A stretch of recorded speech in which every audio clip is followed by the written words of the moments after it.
예, 그래서 이제 그런 이야기들을 하기 때문에 저 이야기가 미학적 기준으로 성립이 될 수도 있고 어떤 윤리적인 기준으로 등장을 할 수도 있을 거라고 생각을 해요. 그래서 영화에서도 결국은 그 철학이란 무엇인가에서 다루었던 그 주제들이요. 유한과 무한, 그 우주, 그 이야기의 테마들이 직접적인 방식으로 전개되어 있지는 않지만 그것들이 이렇게 깔려 있는 게 아닐까, 그렇게 해석을 해야 하는 게 아닐까라는 생각이 듭니다. 그렇다면 이런 관점에서 본다면 왜 들레즈가 현대 영화 이렇게 어려운, 이렇게 도저히 이렇게 합리적인 방식으로 이렇구나 라고 도저히 이해할 수 없는 그 영화들을 선호할 수밖에 없는지 이유는 분명해지는 것 같아요. 무한인 우주와의 관계, 또 사유의 대상으로서의 어떤 그것. 가장 중요한 게 어떻게 보면 사유하기라고 할 수 있으니까 사유하기를 해서 결국은 우리가 저 존재를, 본질을 만나야 하는 거니까요. 그렇게 되면 이제 모든 게 뭘로 향하게 되냐면 이제 저런 사유하기를 통해서, 즉 사유하기의 대상이 시간 이미지를 결국 사유하는 것이고, 그 시간 이미지라는 게 존재이고 본질이고, 그게 말하자면 아까 얘기했었던 이 무한한 우주와 맞닿아 있는 것이기 때문에 그럼 시간 이미지가 뭘까, 그거를 한번 살펴보아야 할 때가 된 것 같습니다. 지금 이렇게 굉장히 이 두꺼운 책을 왔다 갔다 하면서 얘기를 하다 보니까 혹시 헷갈리시나요? 괜찮으세요? 예. 그러면은 일단 시간 이미지를 왜 해야 되는지 그 의미에 대해서 일단 먼저 짚었습니다. 순서상으로는 이게 뒤에 있는데 먼저 짚은 이유는 아까 말씀드렸던 그런 여러 가지 이유들이 있잖아요. 그래서 어쩌라고 거기에 대한 답변을 먼저 드리고 들어가는 게 나을 것 같아서 이제 이 이야기를 먼저 했고요. 그렇다면 도대체 시간 이미지란 뭘까? 그 이미지들을 통해서 사유하는 시간이라는 게 뭘까를 살펴보도록 할게요.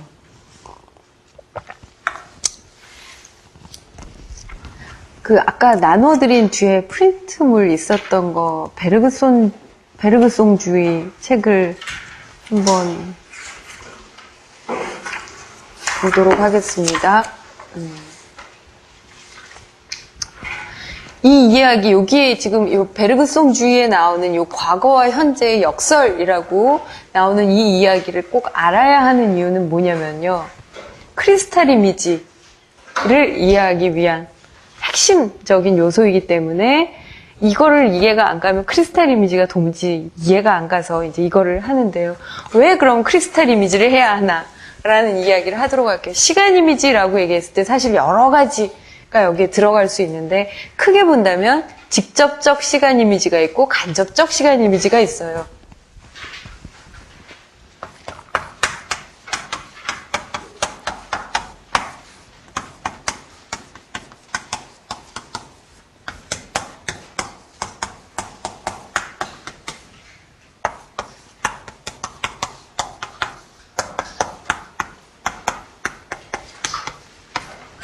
일단 간접적 시간 이미지부터 먼저 살펴보면 이거는 말 그대로 간접적인 거예요. 즉 시간이 그 자체로 직접적으로 사유의 대상으로 주어지는 것이 아니라 다른 무언가를 통해서 말하자면 재현된, 리프리젠트된 그 시간 이미지가 간접적 시간 이미지라고 부르는데, 예를 들면 그런 거죠. 이거는 그래서 그 운동 이미지의 대부분의 영화들 혹은 몽타주 편집을 통해서 운동을 재구성한다든가 그랬을 때 느껴지는 어떤 시간에 대한 느낌들이 있죠.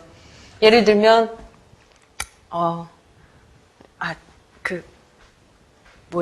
매트릭스 같은 영화에서 1편, 2, 3편은 좀 별로 재미가 없었던 것 같고 1편에서 제가 제일 좋아하는 장면 중에 하나가 트리니티하고 누구의 주인공 키아누 리브스하고 둘이서요. 모피어스 구하러 딱 홀에 들어갔을 때 그 홀에서 이제 그 경찰들이 막 총을 쏘고 거기서 둘이 그 멋있는 코트 입고선 쌍권총 들고 다다다다닥 하면서 싸우는 장면 있잖아요. 그때 그 경찰들로 대표되는 사람들하고 트리니티와 요 키아누 리브스 이쪽 편의 움직임의 속도 자체가 달라요. 이 사람들은 보통 속도로 그냥 움직이는 걸로 촬영이 돼 있고, 이쪽은 두두두두두두두 말하자면, 그래가지고 이 벽 같은 거 타고 정말 할 수 있으면 너무 신날 것 같은데, 둥 하면서 이렇게 막 돌고, 그러면서 총 쏘니까 여기에서 이제 파편들이 딱 날라서 공중에 막 분산되어 있는 그 상태들이 막 보여지죠. 거기서 봤을 때, 아, 양쪽의 시간이 지금 다르게 진행되고 있구나. 라는 게 느껴져요. 한쪽은 정상적인, 지금 우리가 이 속도로 진행되고 있다면, 이쪽, 우리 편은 굉장히 빨리. 그래서 거의 그 파편들이 공중에 떠 있는 그 순간에도 움직이는 그 수준으로 지금 진행이 되고 있구나. 즉, 뭐냐면, 다른 방식으로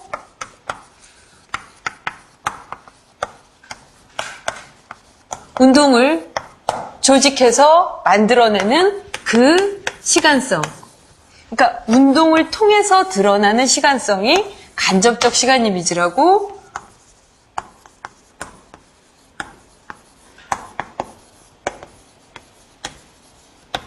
얘기할 수 있을 것 같습니다. 그러니까 그건 뭐 화면 구성을 어떻게 하느냐. 예를 들면 관광렌즈로 찍어서, 그러니까 관광렌즈로 찍으면 앞엔 굉장히 크게 나오고 뒤에는 아주 작게 나오잖아요. 만약에 사실은 실제로 그냥 찍는다면 그냥 요 정도의 깊이감으로밖에 등장하지 않는 어떤 그 공간이 있다고 쳤을 때 광각으로 찍으면 그림을 너무 후지게 그렸는데요. 대충 이해하시고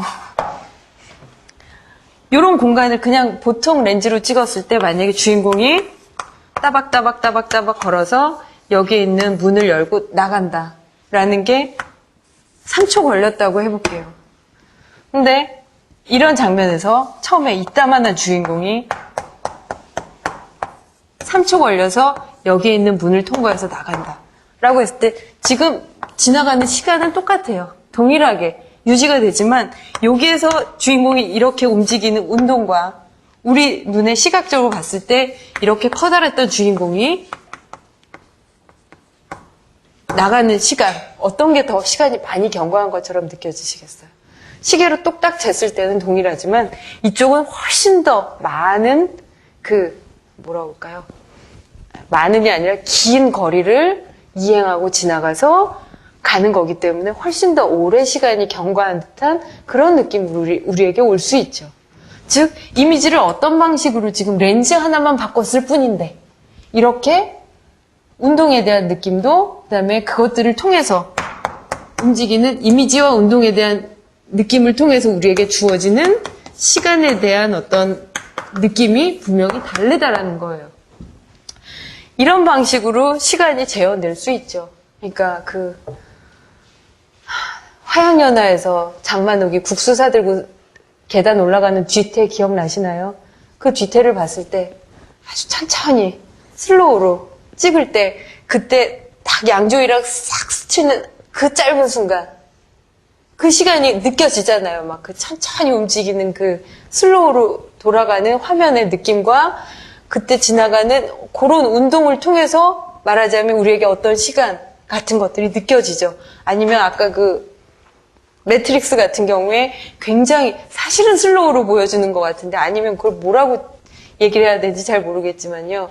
하여튼 그런 두 개의 서로 대비되는 어떤 운동감을 통해서 서로 대비되는 어떤 시간에 대한 어떤 감각을 우리에게 전해주죠. 말하자면 그런 식으로 운동을 통해서 운동을 매개로 해서 재현되는 어떤 시간, 이거는 충분히 구성될 수 있고 시각적으로 우리에게 보여지는 거예요. 이런 것들이 이제 간접적인 시간 이미지라고 이야기를 한다면 직접적인 시간 이미지는 뭐냐라고 하면 이거는 눈에 안 보이는 거죠. 아까도 얘기했다시피 가시적인 이미지들을 뚫고 이 이미지들을 지탱시켜주는 보이지 않는 비가시적인 말하자면 어떤 생명의 힘, 본질 그런 것들을 사유하는 게 직접적 시간 이미지이기 때문에 이거는 간접적 시간 이미지는 말하자면 시각의 대상이라면 얘는 사유의 대상이란 말이에요. 그러니까 둘이 사실은 시간 이미지라는 말은 붙었지만 둘은 질적으로 다르죠. 완전히. 수준이 다른 놈들이에요. 그렇다면 이런 것들은 충분히 우리가 영화를 보면서 이야기할 수 있고 파악할 수 있을 거예요. 물론 이런 걸 갖고 이야기하는 것도 쉬운 일은 아니지만 어쨌건 뭐 에이젠슈타인의 몽타주에서 느껴지는 빠른 편집으로 인해 느껴지는 그 시간감 얘기할 수 있잖아요. 그런데 직접적 시간 이미지, 들레즈가 그토록 좀 중요하다라고 얘기하는 게 바로 요 놈인데 요 놈을 우리가 어떻게 사유하느냐, 사유의 대상이라고 얘기하지만 눈에 보이지도 않는다면서 뭔 수로 사유하냐 라고 얘기했을 때 뭘 통해서 사유하게 되냐면요, 그 통로, 즉 인식의 통로가 바로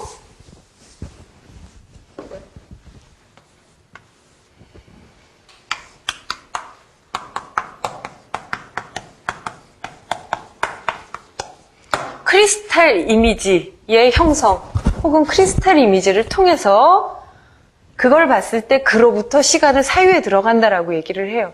그러니까 직접적인 시간 이미지라는 것이 말하자면 존재의 질서에서 봤을 때는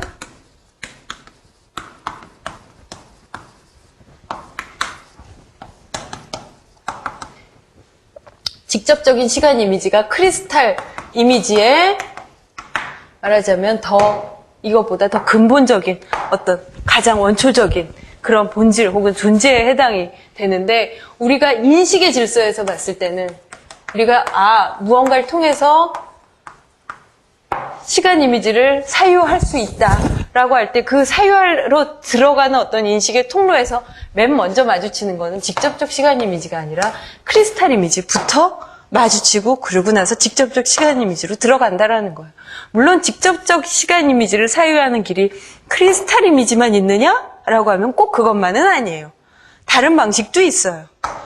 뭐 공간, 아까 잠깐 얘기했었는데 뭐 이제 공간을 통해서 사유한다라든가 뭐 여러 가지 다른 방식들도 있지만 대표적으로 얘기할 수 있는 게 바로 크리스탈 이미지이기 때문에 결국 직접적 시간 이미지를 사유하기 위한 인식의 통로로 크리스탈 이미지라는 게 중요하다. 그러니까 크리스탈 이미지는 이게 제일 중요한 용어 중에 하나잖아요. 들레즈 얘기해서. 이거 자체가 직접적 시간 이미지는 아니다라는 거죠.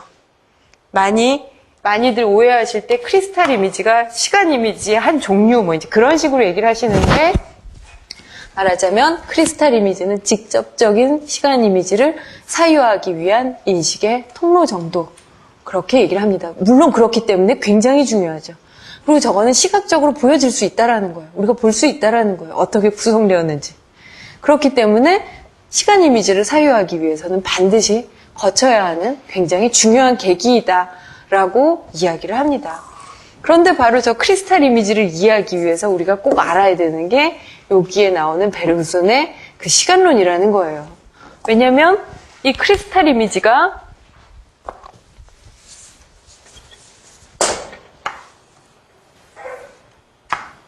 아마 이 원뿔 많이 보셨을 것 같은데요. 지속하고 있는 의식, 기억, 이것의 전체라고 보시면 돼요.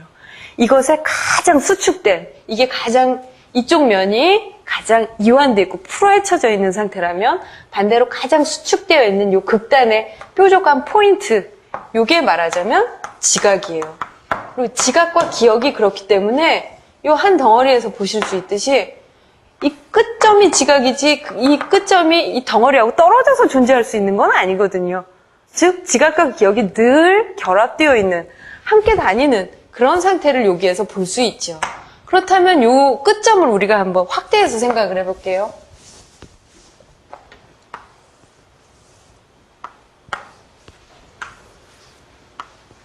어디까지가 지각이고 어디서부터가 기억일까요? 뭐 나노 몇 어디까지만 지각이 그 말이 안 되죠. 여기를 뾰족한 여기를 지금 제가 확대한 거거든요. 아까 여기서 점 찍었으면 이 크기대로 확대를 한다면 점이 한 이만하겠죠, 그죠? 그럼 여기까지 지각이 여기서부터가 그 위에서부터가 기억일까? 그렇게 얘기할 수가 없죠. 여기서 또 점도 있어요. 포인트 끝점 자체가 지각이기 때문에 즉 뭐냐면 순수한 지각 자체 혹은 기억 자체 이거는 말하자면 특히 요 순수한 지각 자체라는 거는 거의 이념적인 극단이라고 보시면 돼요. 이거는 실제로는 사실은 요 상태만으로는 존재하는 게 불가능하죠. 실제로 구체적인 상태에서의 지각은 어떻게 존재하느냐? 늘 언제나 기억과 함께 섞여 있는 상태로 존재한다라고 얘기를 해요.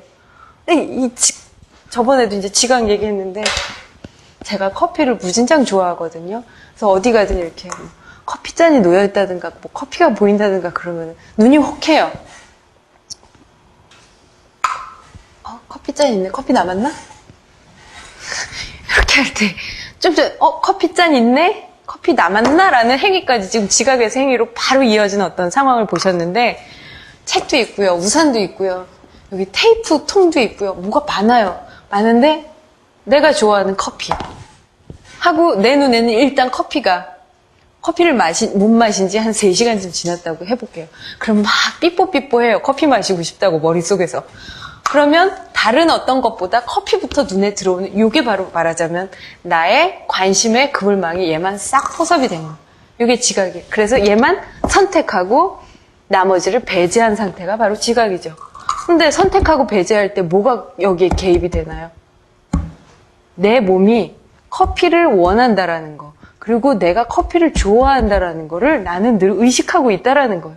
이게 나는 커피를 좋아해. 매 순간 이렇게 제가 되뇌이고 있지는 않겠죠, 당연히. 되뇌이고 있지는 않지만 이게 내 의식 상태에 같이 들어있다라는 거예요. 그래서 내가 얘를 지각할 때 그 상태에서 어디까지가 지각이고 어디부터가 기억인지 의식의 작용인지 이걸 분간을 해낼 수가 있느냐? 없다라는 거죠. 그래서 구체적인 지각은 늘 이 극단, 이념적 극단으로서의 순수 지각과 기억이 결합되어 있는 상태로 있는데 중요한 게 뭐냐면요. 지각하고 기억은 본성이 다른 거라는 거예요. 아마 다른 데서도 많이 들어보셨겠지만 왜냐하면 지각은 이거의 끝부분이기도 하지만요. 이 의식, 기억의 끝부분이기도 하지만 뭐의 일부분이냐면 이미지들 중에 내가 쟤네만 선택한 거잖아요. 즉 이미지의 부분집합이거든요. 이미지의 부분집합이란 건 결국 물질의 일부분이라는 거예요. 그래서 지각은 물질의 성격을 가져요. 물질의 성격. 여기에 있는 거 얘는 과거가 아니에요. 현재 시점에서 물질의 부분집합이고 하지만 얘가 동시에 뭐하고 섞여 있냐면 늘 함께 있는 것이 바로 이 의식, 비물질적인 기억. 기억이라는 건 말 그 자체로 이미 지나간 거 빠세, 과거예요. 시제상 과거인, 보세요. 시제상 하나는 얘네들은 과거고 지각은 현재예요. 그리고 얘는 물질이고 얘는 비물질적인 의식이고 기억이에요. 본성상 완전히 다른 놈이죠. 그런데 이 완전히 다른 이 두 가지가 늘 함께 존재하고 있다는 거예요. 함께 있지 않으면 사실 우린 지각을 할 수가 없어요. 제가 아무런 의식도 기억도 없다면 뭘 어떻게 지각을 해요? 내가 뭘 필요로 하는지, 내가 뭘 좋아하는지, 지금 내가 뭘 원하는지조차 없다면 뭘 어떻게 지각을 하겠어요? 선택과 배제 자체가 일어나지를 않죠. 그런데 중요한 게 이 두 가지에 서로 완전히 본성상 다른 이 두 가지가 함께 존재하고 있는데 중요한 거는 너무나 다른 두 놈이 함께 있는데 얘가 얘고 쟤가 쟤라는 거를 내가 식별을 해내지 못한다라는 거예요. 뒷선을 식별하다죠, 이게? 이거를 할 수 없는 상태. 식별 불가능성이 바로 여기에서 일어나는 지점이에요. 즉, 어디부터가 지각이고 어디부터가 기억인지, 혹은 어디부터, 어디까지가 현재이고 어디부터 과거인지, 그리고 어디부터가 물질이고 어디부터가 의식인지, 혹은 이 크리스탈 이미지에 많이 나오는 얘기, 어디까지가 실제적인 거고 어디서부터가 상상적인 건지를 식별할 수 없이 걔네 둘이 서로가 서로를 쫓고 있는 가장 작은 원환, 서클의 상태, 그게 바로 크리스탈이라고 얘기를 해요. 시간의 크리스탈. 그러니까 바로 이 그림을요, 다른 방식으로 나타낸 것이